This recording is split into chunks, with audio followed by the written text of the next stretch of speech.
the system.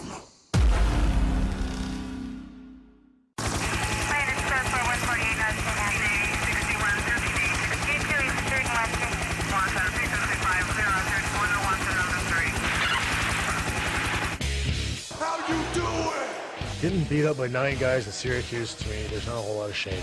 This is the Heel to the Face podcast with your hosts, Jared Wicks and Brandon Icebreaker Clements. Tweet us using the handle at Heel to the Face. Woo! Woo! Woo! Woo! Woo! Woo! Woo! The bell is rung, so let's step in the ring with your hosts, Brandon and Jared. That's me. I'm K-Rock Jared. You can find me on Twitter at that name. To my right is Icebreaker21. This is the Heel to the Face podcast, the final one of the year 2018. We put a wrap on the year with some pre-taped Raws and SmackDowns, maybe break down a little bit of TLC because we didn't do that. But either way, the final show of 2018 is underway. Not a lot to get to this week, kind of a more of a dead week because of the fact that things were pre-taped. But either way, there are some stuff to get to. We weren't here last week. Yes, So we're kind of talking about 2 weeks since we did take off a little time for the holidays. So not a lot to discuss. But at least there's 2 weeks we take off time like WWE takes off time in the sense that they take off weird time. For example, they took off December the 23rd, but not like December, but like the day after Christmas. They're back at it more than ever. Yeah, true.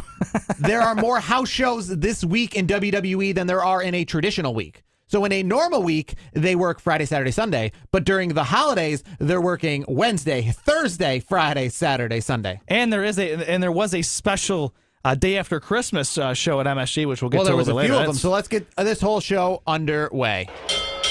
Ladies and gentlemen, this is the main event of the evening With a 20-minute time limit. So yeah, there was not just MSG, but there was a few shows because, again, they work actually harder, it seems like, after the holidays. After the holidays, they really want to get that bang for the buck. They always do this. They've done this as long as I can remember. Not just house shows, but they always pull out the big cities. For example, that's why it's even probably harder to travel. They didn't just happen to do a house show in Davenport, Iowa. They had one in MSG and one in Chicago that same night. Yeah, and here's the thing.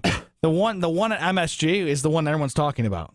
That was a quality show. I wish they would air something like that on the network. That was, from everything I read, obviously, not being at MSG because it is a live event, I haven't been able to see it, but I've been reading a lot of things on the Twitterverse and all over the internet, and great show. And John Cena returned with his haircut as well. Yes. WWE always does this. They pull out these like star-studded house shows after the holidays because of the fact that they want to get your money. They want to get your money because it's a good Christmas gift, I guess is the best way to put it. It's a great Christmas gift. I mean, you bring back John Cena. Now, to me, that's not even the biggest story. As a fan of NXT, you got to see a 10-man tag match where you got to see the likes of Aleister Black. You got to see Velveteen Dream. You got to see the Undisputed Era. There's a couple other guys that are on their way up. Heavy Machinery, I believe, was there as well. It looked like a pretty good show. I wish I was there to see it. There was actually the other one of the other new faces is Matt Riddle. Matt Riddle is a former MMA fighter, so is it Matt Riddle? Riddle. We've done this before with Riddle. MMA people, and I think it was Daniel Cormier.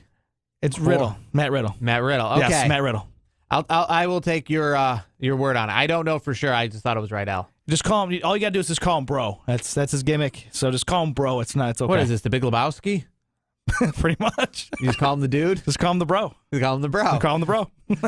So either way, I mean, Raw and SmackDown this week were pretty uneventful, which because they were taped. But hey, Rusev, the new United States champion. And what great a match. weird ending to 2018, because I remember the start of 2018. Shinsuke Nakamura was the hottest thing going. He was in the main event, or one of main events at WrestleMania. Him winning the championship was all anyone really wanted at WrestleMania. And it ends with him being a U.S. champion and the crowd cheering that he loses the U.S. belt to end the year to Rusev. Yeah, times have been tough for Shinsuke. It's been it was a good start to the year, as you mentioned, WrestleMania, just about 8 months ago. And by the time 2018 ends, he is not a champion. And he actually he got booed. I mean, everybody wants to see Rusev win anyways nowadays, it seems like. I mean, the WWE Universe has wanted to see I'll push in his direction for a while. It's good to see WWE's doing it. Unfortunately, it was at the expense of Shinsuke Nakamura. I'm hoping maybe Shinsuke can, maybe rebound. Maybe this is a good thing. Maybe 2018, maybe he didn't like the way it ends. Maybe he comes back in 2019 even stronger and has some great matches and some great rivalries coming up. Now, speaking of 2018 going into 2019, there are two guys that I think are going to get, they're starting to get some decent pushes right now. Look for their momentum to really pick up for WrestleMania. I have two guys. I have Finn Balor and I have Drew McIntyre. I think those two guys are the guys to watch out for in 2019. Yeah, I would probably agree with you. Drew McIntyre, he's been kind of on the rise pretty recently anyways. Who would I say look out for in 2018? Adam Cole. Yeah, I could see Adam Cole's good too, but here's the thing. When is he coming? That's the thing. I know he'll be up at some point next year. I would say that. You don't think they're going to Eric Young him, are you? They might. You know what they should do, honestly? Definitely don't Cassius Ohno him.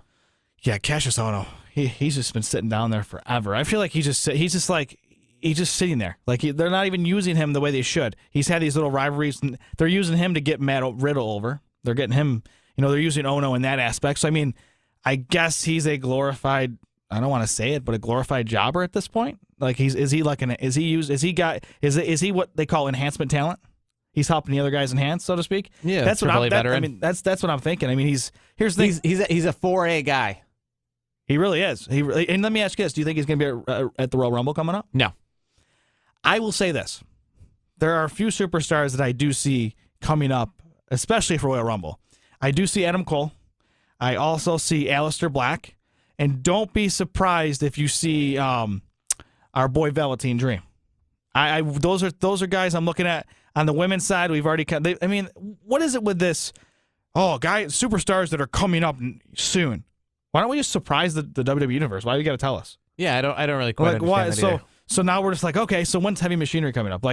Heavy Machinery is like, I can't wait for those guys. I think for a breakout tag team of 2019, Heavy Machinery. I think the big news this week, Vince McMahon, while dressed as Santa Claus, announced that there will be a women's tag team belt division, what have you. What is your opinion on this? I have strong opinions on this. I have strong opinions on it too. I don't know, maybe we're on the same side, maybe we're not. But not really a fan. I am a fan of this. I really am a fan. I think the women's evolution. I guess we can keep saying that evolution over the last couple years. We're really getting to see a lot more female competitors. And honestly, I think this is good because you're going to see a little bit more. You're going to see more women's action, which is great because there are so many superstars that have taken a back seat to like maybe Charlotte and Becky Lynch, Ronda Rousey. There's so much talent, not even just on the main roster, but in NXT. That I think with this tag team division that's going to be developing, I think it's going to give more women opportunities that in other cases. Yeah, I think there's going to be a lot more women called up because they'll be calling up 2 at a time instead of 1 at a time kind of thing. Yeah, and I will say this now. I see Sasha and Bayley becoming the first champions. I know that's kind of we're still my problem with the tag team division is simply this: in men's wrestling, there are tag team divisions, there are tag teams. In women's, it seems like a bunch of singles competitors. That's the problem. There are no tag teams. Yes, there is. The Iconics. Okay, all right, and then you have the 4 horsewomen. Yeah. Which I will say this: Ronda Rousey and Shayna Baszler have been as good as advertised. The other two. They just lost on NXT last week or 2 weeks ago, I think it was. They lost to the girl from New Zealand and then Io Shirai. Mm-hmm. I was surprised by that. I was surprised that that they lost and the fashion they lost. It wasn't even a close fight. In my opinion. We need more tag teams, like that are cohesive tag teams that aren't just 2 individual women. I think you'll see that. I do think you'll see more of that as time goes on. They just announced this, so, what does that lead? Now we just have to wait and see what happens. Because in men's wrestling, it was kind of weird. I remember when, Edge and Christian started to compete separately. That was strange. Hardy Boys, same way. Yeah, Hardy Boys, Dudley Boys. Because they were just so known to be together. In the women's division, it's kind of the opposite. They're all individuals. True. You make a great point there. It's like putting, AJ Styles and, Dolph Ziggler together. Like they're known as singles competitors. I get it. It reminds me like when they would like main event a pay-per-view with like the tag belts with like main event guys, like when Austin and Triple H held the tag belts. Yeah. Or like when Kane and Undertaker held the tag belts, that kind of thing. Yeah, but Kane and Undertaker, they are known as singles competitors, but they are known as the Brothers of Destruction. So they're known as the Brothers of Destruction as soon as they won the tag belts. That's when. Yeah, but here's the thing though, they are a good cohesive like unit. Rock and Sock Connection. I love that one. Rocket Sock Connection is one of my favorites of all But the time. problem is they have a whole division that is nothing but that. It's kind of strange. Yeah, I will. You know what? I think WWE is going to get in front of this. I mean, I don't know what the timeline is of when this is going to happen. I'm assuming they'll probably do something like Sometime in the new year. They'll do like a tournament leading up to WrestleMania where they'll have one team. Maybe they'll have a fatal 4-way. I don't know, a tag match. But maybe they'll have Team A versus Team B, and the winner gets the first ever women's WWE Women's Tag Team Championship, something like that. I could see the timeline for me. I'm expecting it. They obviously unveiled it. It was like kind of a Christmas gift from Vince Claus. So we're seeing that. Now we just got to see what's going to happen because it was very vague at that point. He just kind of said, "Yep, coming soon." The tag team, women's tag team. That's what I see. I mean, do you think the timeline will line up to WrestleMania? I think so. I don't think it's we'll see perfect anything timing. sooner. I think the inaugural champs will be made at WrestleMania. Now I know this is really getting in front of it. Who do you think wins? Who do you think? What tag? I already threw out Sasha and Bailey. I think that's the team to look out for. I mean, who do you see? Do you see anybody that maybe no one's talking about yet? Or I don't know because we got to see who they're going to put together. I know it's very early. I'm thinking Sasha and Bailey are going to be. I mean, they've already tagged up together plenty of times. Is it racist to say Asuka and that one other Kairi Sane? Oh, the pirate girl. Yeah, they could do it. I mean, they have very unique styles. I mean, Kairi Sane, she's more of a high flyer. Yeah. And then, Asuka's more of the grounded pound, so to speak. It's a great combination. I think that would be an interesting, pairing. That's the thing. That's the intrigue behind this because I'm just throwing names out there. I'm thinking Sasha and Bailey, but who knows? Maybe it's Sasha and somebody else or Bailey and somebody else. We don't know. That's the beauty behind this. But if I had to put a team together, that'd be the team I'd want to put together because they're not. I don't see Charlotte and I don't see Becky being a tag team together. I don't see that. I think they're so good as singles competitors. Just leave them be. I think Bailey and Sasha need it right now. So I'm going over some of the best matches of 2018 according to WWE. Not according to WWE, but WWE matches. We're kind of skipping out New Japan Wrestling matches and stuff because, to be honest with you, there's so many great matches that the top 10 matches that I saw in pro wrestling this year were a lot of matches that I haven't seen fully, whether it be like the G1 Climax or some, other maybe not even televised New Japan Wrestling event or that, you had to have the internet for. So we're kind of just sticking with WWE and NXT because that's WWE. One of the ones on the list, Aleister Black, Adam Cole from NXT TakeOver right before the Royal Rumble. Does that deserve to be on the list? Absolutely. 110%. That was a fantastic match. Both of those guys are going to be, I think they're going to be big names in the coming years, maybe coming months. We might see them soon. I think those boys are going to be headliners in a future WWE event. About a month later, John Cena's last chance to get to WrestleMania before facing The Undertaker. His only ticket to WrestleMania. He put himself in this match. It was AJ Styles, Baron Corbin, Ziggler, Owens, Sami Zayn, and John Cena in a 6-pack challenge at Fastlane. Yeah, that one shouldn't be on there. I thought it was not memorable, but I thought it was entertaining now that I look back on it. It was an okay match. I don't think Seth Rollins versus Finn Balor the Monday night before WrestleMania. That was a great match. I would put that on there. I think anytime Rollins and Balor get matched up, I think that's great. Oh, I like this one that you're Almas scrolling versus on. Aleister Black the night before WrestleMania. Great match. That was absolutely fantastic. Andrade Cien Almas can go, and obviously Aleister Black can go. I love both those guys, and it's going to be great to see. Obviously, we see Cien doing a great job up on SmackDown right now. I think Black is going to be another guy to look out for in 2019. Do you think Rodney Rousey and Kurt Angle versus Stephanie and Triple H at WrestleMania was the match at WrestleMania, the best match at WrestleMania? No. Well, I mean, that's what they're saying here, because apparently it's the only WrestleMania match that made this list. Apparently. I mean, I'm looking at Seth Rollins and Miz. I mean, that's from Backlash. That's not... I don't remember. I was at Backlash. I don't remember anything memorable from Backlash. I don't think that was that great. That was probably the best match. You know what? That's the one that kicked off the show, right? I've got to say it is. I mean that. I'm not sure. I mean, obviously, here's the thing. I think If we both were forgetting it a little bit, that means I don't think it's that great. Ricochet, Velveteen Dream, NXT TakeOver Chicago. I remember that match very well. That was an A+, and I even said, I think I said it on a previous episode, 5-star match, fantastic match. I think Velveteen and Ricochet, that was one of the best matches of 2018. The men's Money in the Bank ladder match from 2018. Strowman, Baylor, Rude, Kevin Owens, The Miz, Samoa Joe, Kofi Kingston, and Rusev. That match was okay. I don't think it should be on the list. Undisputed Era versus Mustache Mountain and Ricochet at NXT on June 26th. That wasn't even a takeover. No, that was I saw the match.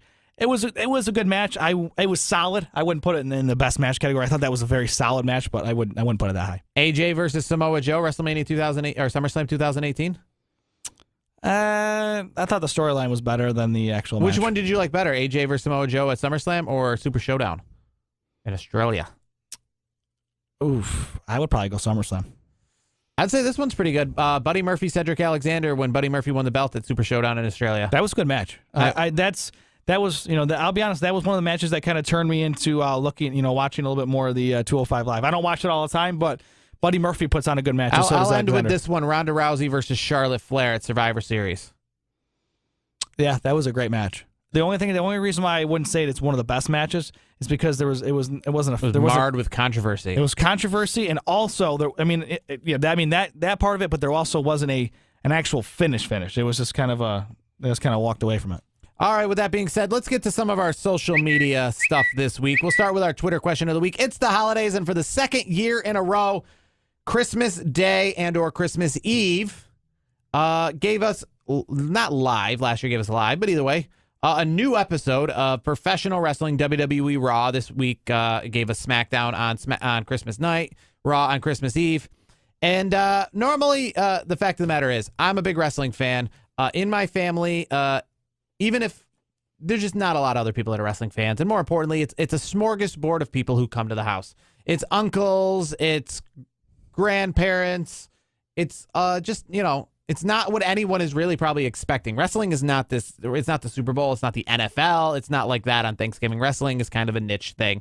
And so last year, I remember specifically putting on Monday Night Raw the night of Christmas Day, and it was awful.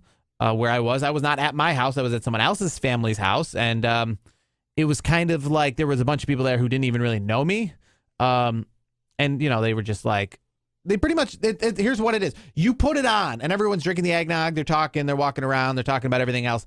And then they walk in, and they're like, somebody must have accidentally put this on. Like, who put this on? Like, and it's just like, and it's even, it's like that with the NFL, though, right? Because NFL is really popular, and you put it on the holidays. But, I mean, just people just feel like making a lot of conversation. That's why I don't like having Super Bowl parties if my team is in it, because people are just more like, want to make conversation about it than actually like are interested in the game. It's just like a social thing. I agree. Like when things, you know what I mean? They'll just, Graham will make a dumb comment like, "Oh, that idiot, why'd he drop that pass?" They're not really into who's winning, the Lions or the Packers. They're just making conversation around. We're all eating and they're watching TV and going, "Oh, who are these teams? Are these teams any good?" And so obviously if they do that with the NFL, which is quite popular, then with wrestling, which is way more niche, then you know what I mean? It's kind of like, this is silly. Like, why is this on kind of thing? Like, see, pro wrestling on Christmas night? What are these? And then everyone loves to make the comments. He didn't even hit him. Oh, what's he doing hitting him over the head with the chair?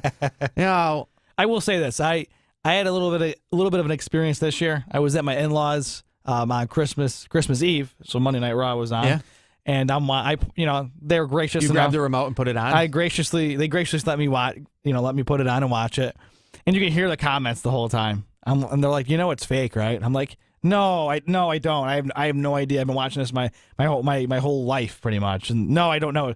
So I'm like, and it was great because I actually was like, my brother-in-law he doesn't watch wrestling at all. Yeah. And we're sitting there watching it. So they want to ask you all sorts of questions too. Like this is like WrestleMania and they want to know everything about wrestling in the next 1 minute. Yes. And here's the thing. I was like, and of course my wife likes wrestling too. So we're, she's into it. And then, it was actually the Rousey versus Natalia match that was on Monday. And I'm kind of giving him the little school, and he's like, "Oh, this is kind of cool." So it actually like... Well, like I get that whole like, well, who's this guy? Why does he wear that? Ooh, why is he talking like that? He sounds mad. Oh, who's this guy? What's going on? So did he win? Is that... How'd that work? Oh, why is this guy coming out? Who's she? Who's she? She dated him? Like, just nonstop, like this. It was, you know what, I will say, though, the Natalya Ronda Rousey match was a great match to explain wrestling because that was a good technical match. Yeah. I would say that was probably the highlight of the show. I mean, did you watch the match? I did, yes. I thought it was a great match. 56% might add to the Twitter question of the week. Agreed that putting on wrestling around the holidays is tough. Because I equate it to the Super Bowl thing. When I'm a New York Giants fan, so when the New York Giants were in the Super Bowl, those are the years that I don't want to have a Super Bowl party. I want to be around only people who are interested in that team specifically, I guess the best way to put it. Yeah. Because to most people, it is a social event.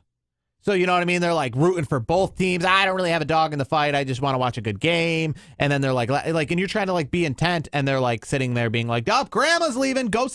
Grandma's leaving. Go say goodbye to grandma. And you're like, well, it's like third down.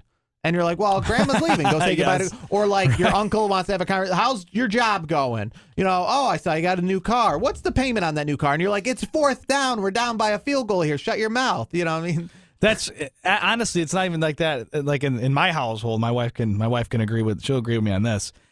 I'm like that, not even because of the Super Bowl, because I'm a big Cowboys fan. Obviously, we're in the same division, but good luck this week. But it doesn't matter if it's the Super Bowl, week 1, week 6. It does not matter if the Cowboys are on. I hate to say it like this, but zip it. Let me watch my game. I love football. Well, because other people don't have the same interest in it as you. Yes, they don't realize your involvement.